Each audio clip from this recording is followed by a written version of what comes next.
Hey Cracked fans, a quick note about today's shows. We recorded this content before Novak Djokovic hit that ball errantly at the back fence. It struck a line judge and then ultimately he was defaulted from the 2020 US Open. Now, of course, that is breaking news, newsworthy of its own podcast, its own video. And of course, that's what we wanted to give you to you Cracked Racquets fans. So Jamie McDonald joined me for an emergency reaction, both podcast and video, of which you can find the link below. You can find that on video again on our YouTube channel. You can find that podcast on the Great Shot podcast feed. But needless to say, it's going to impact our thoughts moving forward. It's going to impact what we're going to see this next week of the US Open. And I know I speak from a tennis perspective purely when I say it is going to add a whole lot of intrigue to this men's side of the field. So wanted you to hear that note. Of course, again, we think a lot of the takes we talked about here, recapping week one, giving our thoughts on the biggest winners, the biggest disappointments, and then the narratives to watch moving forward.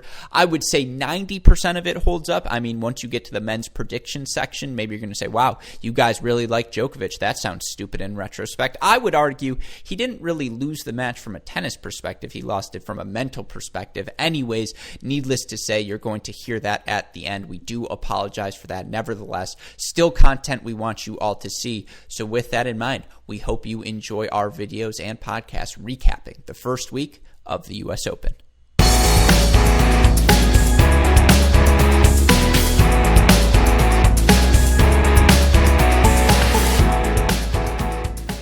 Welcome in, everyone, to our Cracked Racquets Week 1 recap of the 2020 US Open. Of course, after a 5.5-month hiatus in which we were all living amidst a global pandemic, we weren't sure if we were going to get to see another Grand Slam during this 2020 year, and I know I speak for all of us when I say the action has lived up to a hype. Boy, have we missed tennis, and boy, is it so great to have it back. Of course, we saw so many different storylines unfold over the first week of this US Open. A lot to recap. We're going to try and whittle it down to our 6 biggest questions, 6 biggest takeaways from the week. Of course, if you want to hear more in depth about the first week of the US Open, go check out the Mini Break podcast, the Great Shot podcast we have done throughout week 1.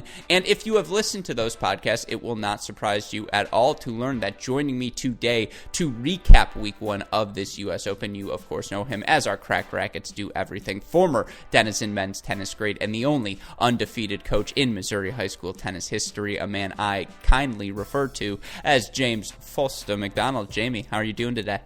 I'm doing well. Really excited to recap week 1. It's been, as you mentioned, a phenomenal week of tennis, so only good things to look forward moving into week 2.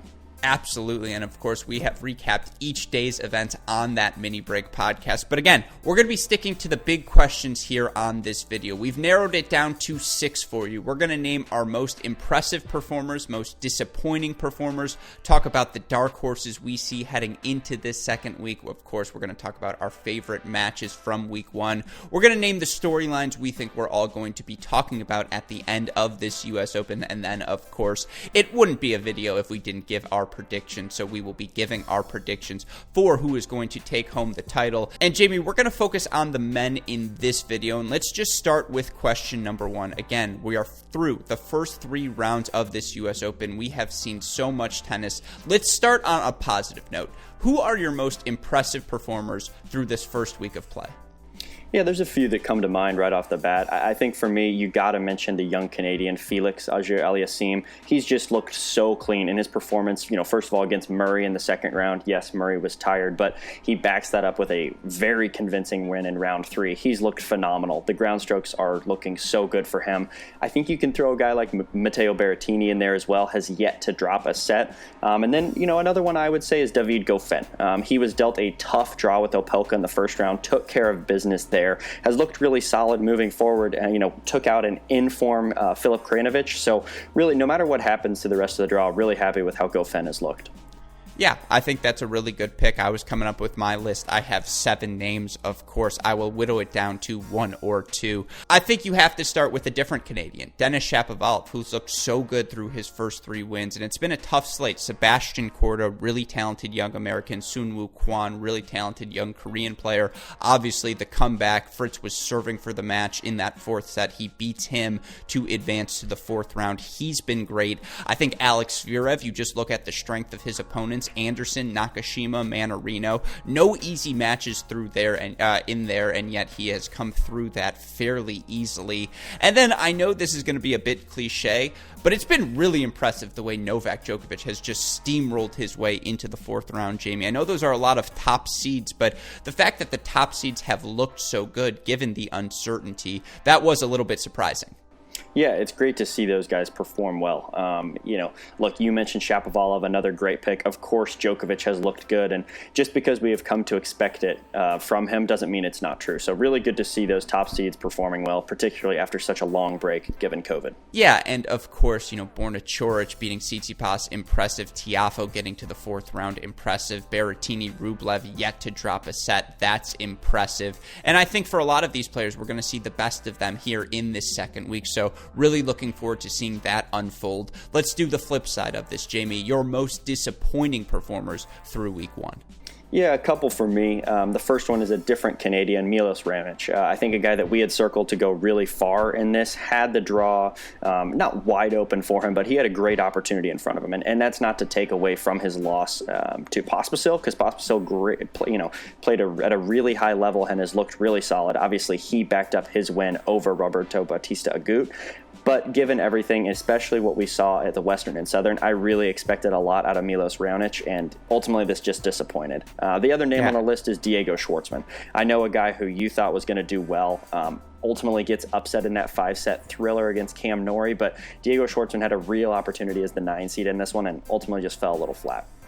He was on my list as well. More importantly, he was up 2-1. He had so many chances in that match, just couldn't get over the finish line. Served for it, had match point, so I agree he's on the list. 2 other seeds I have on my list. John Isner. It was a wide open section for John Isner. His other seed, Paulo Carreno Busta, 1st round. Yeah, Steve Johnson, Berankis, 2nd round would have been tough, but all very winnable matches. Of course, he lost that match in a 5th set to Steve Johnson.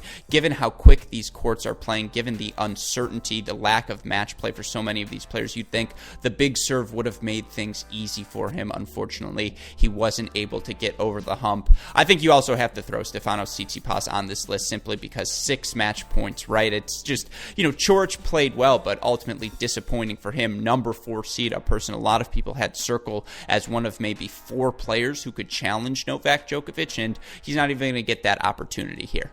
Yeah, I think that's more than fair. Tsitsipas is definitely a good addition to the list. And once again, not trying to take away from Coric, but you have that big of a lead, 5-1 to take the match, 6 match points. You just, especially as the 4 seed, somebody, as you mentioned, who was really being considered as a contender, just got to put that match away. So definitely a disappointment there. Yeah, I would say 2 others who probably belong on that list. Hubi Hurkacz, who really winnable match against Davidovich Fokina, just didn't bring his A game. And then Dan Evans, who, lost the 3rd and 4th sets in his match versus Courtney Moutet in tiebreakers, that he couldn't take one of those was certainly surprising. He was up 4-1 in that 4th set, a break on Moutet as well. He was a guy playing so well, and we thought he could make a deep run here. That was definitely a little bit disappointing, but again, overall, we see a lot of seeds in this second round on the men's side. So for the top seeds, it's been a fairly straightforward performance. I didn't mention Grigor Dimitrov. I don't think the loss to Fucsovics is that disappointing. Fucsovics, we've seen him play at that level before. And so overall, we're really nitpicking here. There have been a lot of great performances. And, given how many seeds have advanced to this round of 16, it's tough to pick a dark horse as we look into the second week. But let's go there next, Jamie. If there's one name who you don't think is receiving enough credit as a guy who now in this round of 16 could make maybe a semifinal, even a final, who would you pick on this list? This one's difficult, as you mentioned, given the slate of names we've already gone through. I'd probably go with Alex de Minaur. I was really, really impressed with his win over Karen Khachanov, the way he just got better and better through the 5-set matches. Really promising and something that's absolutely important to look at when moving through a major. Now, obviously, he's near the bottom of the draw, so a potential collision course with Dominic Thiem, a guy who's had tons of success, not only at majors, but particularly at hardcourt majors. So a tough road for him, but if somebody's going to be able to do it, maybe someone like a de Minaur could neutralize that pace. I'm not sure, but if I had to pick a name, Alex de Minaur is probably a good one. I think it's the name you have to circle, and if you want to take the Vasek Pospisil side of that round of 16 match, that's fair too, because you look for them, their quarterfinal, Thiem or FAA, and on these courts, FAA, the lack of experience, Thiem, the speed of the surface, just not his preferred sort of hard court here at the U.S. Open this week. Yeah, it's a winnable match for either player, and then, ultimately they have the benefit of not being on the side with Novak Djokovic, and you look at that side, Carreño Busta, is he going to beat Djokovic? Probably not. Do you want to throw a flyer maybe on David Goffin, call him a dark horse to beat Shapovalov, beat Djokovic, and then the tournament's really wide open at that point? Yeah, I think those are really the only two names. I mean, again, Vasek Pospisil probably belongs on that list too, right? Those are the three names: Goffin, Pospisil, and then de Minaur, who you would circle as potential dark horses. Yeah, I think that's fair. And again, if I had to pick one, I'd go with de Minaur, but those other two belong in the list as well. Yeah, and I mean, you want to say Francis Tiafoe, he's also unseeded here. He faces Daniil Medvedev in the round of 16. That's just going to be such a tricky match for him. So I think it's tough to find a different dark horse. But when you look at this second week, Jamie, again, a lot of top seeds in play. What do you think are going to be the storylines we're talking about once this U.S. Open finishes? For me, is the state of American tennis. You mentioned it right off the bat, that loss from Isner, even though it was to fellow American Steve Johnson. Where is he at? How about the young guns? J.J. Wolf making his major debut, getting through some rounds, looking really good. We got Tiafoe in the round of 16. So I think there's going to be a lot of stories around American tennis, particularly the young guns. Who's stepping up and who's going to be the future of the sport for American male tennis? Yeah, you could throw Nakashima on that list as well. He looked really good in a 4-set loss to Alex Zverev. Ulysses Blanche up 2-0 on Christian Garin, had chances to close out that match. Tommy Paul, Riley Opelka, tough draws with Goffin and Dimitrov respectively. But yeah, even Steve Johnson looked good in his win over John Isner. Now, Sam Querrey, maybe the most confounding loss of the tournament when he dropped his decision to Kuznetsov. You could probably throw him in most disappointing performers. By the way, you could also throw Jordan Thompson in most impressive. But the other story I would talk about, and we've talked about it on our podcast, the next gen crew for the men. They're finally, becoming the now generation. And obviously guys like Thiem, and Thiem's a little bit older, guys like Medvedev and Zverev, we've seen them do it before, but 10 of these guys considered next geners, 96 or later, Berrettinis, the Rublevs of the world, the FAA, and it's just how routine they made it look getting to the second week. And yeah, a lot of players are missing from this draw, but I just think these next gen guys finally are starting to win the matches we expect them to win. And that's a significant step in any pro's development. Yeah, it's really promising. And the other thing, too, is, yes, you mentioned it, there are a lot of big names not in this tournament. And at the end of the day, at the very least, if these next-gen players are getting a lot of confidence from that, then that's awesome. Because if they can play the next majors or the slate of 2021 or 2022 matches and say, hey, remember when I got to the quarters of the U.S. Open, that's a really strong thing to be able to stand on. So even if it's not for this year's tournament, it's for next year's and the years to come. Because these guys clearly have many, many years of tennis yet to be played, and they look great. So really promising stuff from this next gen slate. Even guys like Davidovich Fokina and Courtney Moutet, Cam Norrie, third round and better, that's a significant result in your career, not just from a prize money perspective, not just from a ranking points perspective, but just mentally to get over that hump. So I completely agree with you. I think it's not going to shock me at all to see a lot of next-gen guys have success at the French Open as well, because after, 3, 4, 5 weeks of strenuous tennis, they're also clearly the guys who have fresh legs, the guys who can bounce back, play back-to-back 5-set matches. Case in point, Tiafoe goes 4 sets Seppi, 5 sets Millman, and he looked just fine doing it. So I think that's a storyline we're absolutely going to keep talking about. Last 2 questions for you, Jamie, 2 fun ones. Let's go with one, again, just from the first week. Favorite match you saw on the men's side? I think you got to go Coric Tsitsipas. There's so much to talk about here, but a next-gen battle, so much drama. Tsitsipas obviously having 6 match points, Coric saving them, coming back in that 4th set, ultimately winning in the 5th. I feel like that just has to be the match of the tournament for me.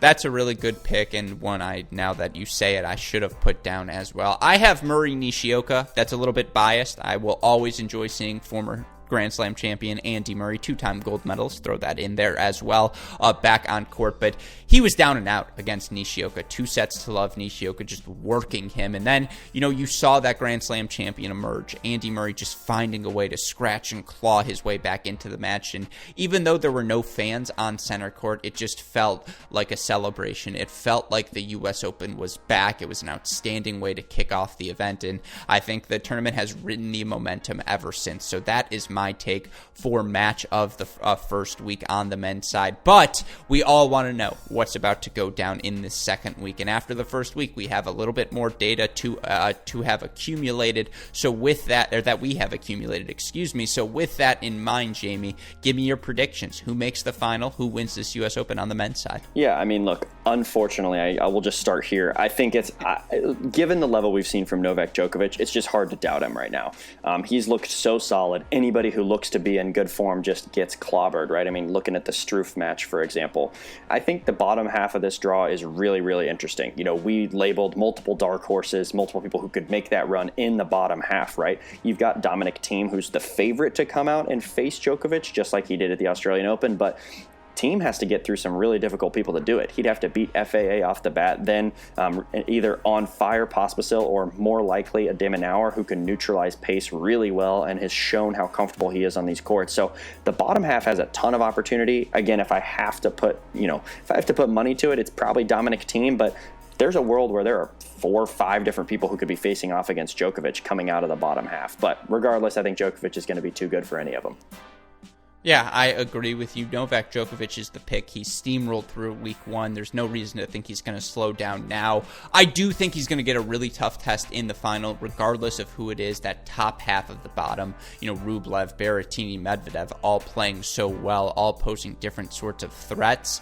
I'm going to stick with Medvedev. 3 out of 5 sets, hard courts. The guy can do so much. He's the epitome of a modern-day player. Give me a Medvedev-Djokovic final. I think it's going to be really fun, and regardless, even if that's not the final we see, I think I know I speak for you, Jamie, and all of us tennis fans when I say we're in for a really fun second week at this U.S. Open. So, those are our thoughts on week 1. Of course, we are going to be doing the same for the women's side, so be sure to go check that video out on our YouTube channel, and of course, subscribe to this YouTube channel so you won't miss any of our Cracked Racquets content. Go check out, if you want to hear extended thoughts on these topics, the Great Shot Podcast and Mini Break Podcast, rocking and rolling throughout this U.S. Open. But Jamie, any final thoughts on as we head into week 2? I think the main thing for me, and I touched on it at the beginning, just really, really pleasantly surprised with the level of play we've seen so far, right? There were so many question marks coming into this tournament, and with the lack of big names playing this at some points,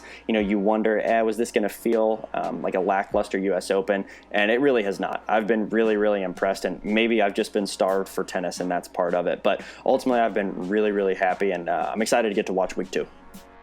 Yeah, I think you nailed it there, so that's where we're going to leave things. We hope all of you enjoyed our week 1 recap of the U.S. Open. We hope you stick with us through week 2, and we'll talk to you all soon. Thanks, everyone.